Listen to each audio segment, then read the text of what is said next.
What's going on, guys? My name is Joe. This is the Duel Factory, and I'm back at it with another deck profile for you. It has been a couple weeks since I posted my last profile, and I've just been distracted with work.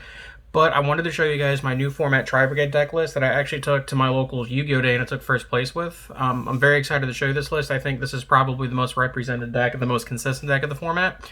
And that's why I'm excited to show it to you, because it's probably what I'll be playing moving forward. I do plan on playing other decks, so I'm very excited to put Drytron together because I think it's the best combo deck. The Phantom Knight deck I think is really, really good this format, so I'm excited to actually put a list of that together finally. I do want to put in an Agnister list together, so on and so forth. But enough about that. Let's just go ahead and get into the deck profile, and I'll show you exactly what I've been playing. So for this Yu-Gi-Oh! Day, I have made changes to the list, but they're very minuscule. But the deck concept is still the same. So we still play 3 Fractal. It's your best starter. Searchable through Tinky. Not much to say on that one. We're still playing 3 copies of Kits. I think this is the second best one to go with, along with 3 copies of Nerval, your Searcher. And then we are still playing 2 copies of Karas as the best extender in your deck. I think the pure version, I played the pure version of this deck whenever I took it to Yu-Gi-Oh! Day. So I am playing 3 copies of Rescue Cat as the best normal summon. I'm also playing Zeus in the extra deck because it gives you access to 2 level 2, so you can still make Zeus in it and gives you a better game 1 against your Striker matchup, so that's why we're playing that. Notably, after doing a little bit of testing, I think the build that plays the Ancient Warrior cards, particularly Sun Moon, is probably the best way to play this deck. I think it's the best starter, but I still need to do a little bit more testing. But for Yu-Gi-Oh! Day, this is what I played as my starter card. And then for my hand traps, I played quite a few of them. So we played 3 copies of Ash Blossom, which I think is still the best generic hand trap. This deck is very susceptible to Ash Blossom itself, as Fractal is your best way to start in your turn. So I play 3 copies of Gamma, and then to accompany it, the 1 copy of Driver. And then for the other utility hand traps, I play 2 copies of Bell. I think this card is best performed in the mirror because of how prevalent and how powerful the Tri-Brigade Revolt trap card is. And I think it has the most overlap against all the other decks, whereas I think Sky Striker is this deck's hardest matchup, and I think it's really good in that matchup. It's okay in the Virtual World matchup. It does have some synergies in the Salaman Great matchup because it turns off their wolves. It also turns off like opposing spinnies and stuff like that. But yeah, I don't want to play 3 of it because I don't think it's like powerful enough to play 3, but I think it's warranted enough that you have to play at least 2 in your main deck. I think it's the perfect number. And then I'm playing 1 copy of Crow. It is searchable in your turn 1 play if you make the Shurag. It's also Wing Beast, so it also has more overlap there. And that's it for the actual monsters and monster hand traps of the deck. Let's go on to the spells. We actually just play, we don't play as many spells, but we play powerful spells, right? So right now I'm currently playing 3 copies of Prosperity. I had mentioned to a couple people I was testing with, a couple I was playing with, I think that Desires might be a better choice, but then after doing further testing, Prosperity is better because really all your deck needs is a 1-card starter, and Prosperity is the best way to cherry pick that starter. That's why I think it's better than Desires, but Desires does have some warrants too, so I go back and forth because the deck plays a lot of 3-ofs. 3 copies of Tinky. Like I said, it's just another way to start your engine, and it's also another reason why I think the Ancient Warrior build might just be better, because this facilitates another way to search a starter that you need for the turn. And then 3 Power 1-ofs in Foolish, Monster Reborn, and Called by the Grave. Called by the Grave ensures your plays. Monster Reborn is Extender, and Foolish Burial, if you don't see one of the Tri cards, can act as a starter.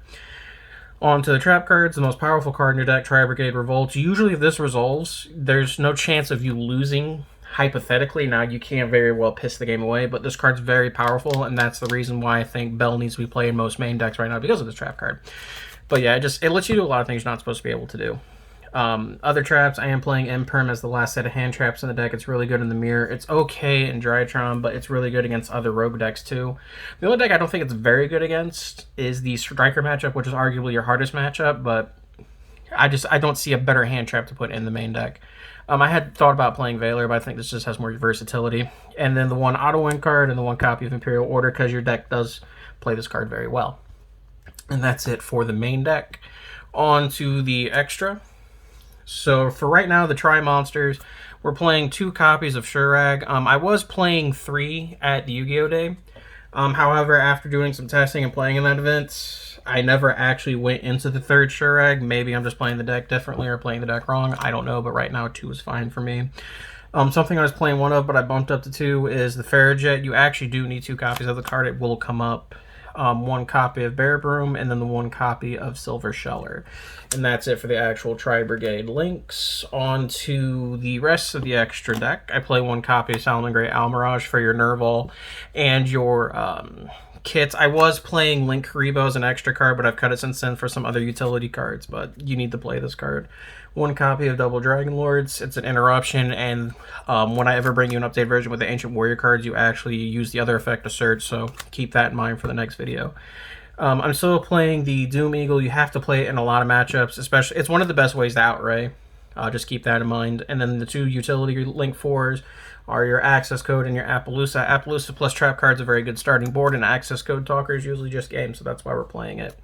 I am playing one copy of Omega for the Gamma in the deck. It has come up where if your opponent hand traps you and then you make the Omega, well, they go to Ash or Fractal and then you Gamma them and be able to make an Omega to follow it up. You take 2 cards out of their hand, so they're starting with a 4-card hand instead of a 5-card hand.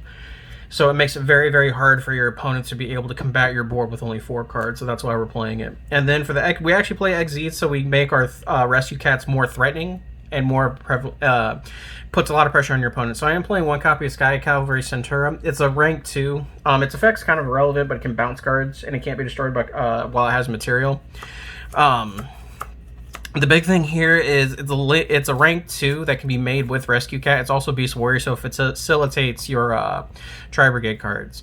And then we're playing one copy of Downer to put on top of it, so then we could play this card, which is Zeus, which gives you, if you don't play Downer, the big thing with this one is your Zeus only becomes a 3-material Zeus instead of a 4-material Zeus, so it can't use its effect twice, and that's why we're playing the Downer right now.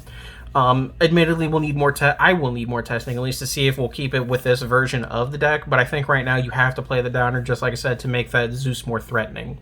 But that was my Tri-Brigade deck profile that I played for the most recent Yu-Gi-Oh! Day that I just went to at my locals. Tell me what you guys think in the comments section down below. I'm hoping I'll have at least 3 or 4 more very interesting deck profiles. The week after that locals, I also played a Salamangreat list I'm going to bring to you, so I'm actually really excited about that. I don't think the deck's very good, admittedly, but I do like playing it, so I think I'll bring you guys this list. But yeah, we'll catch you guys in the next video. Peace.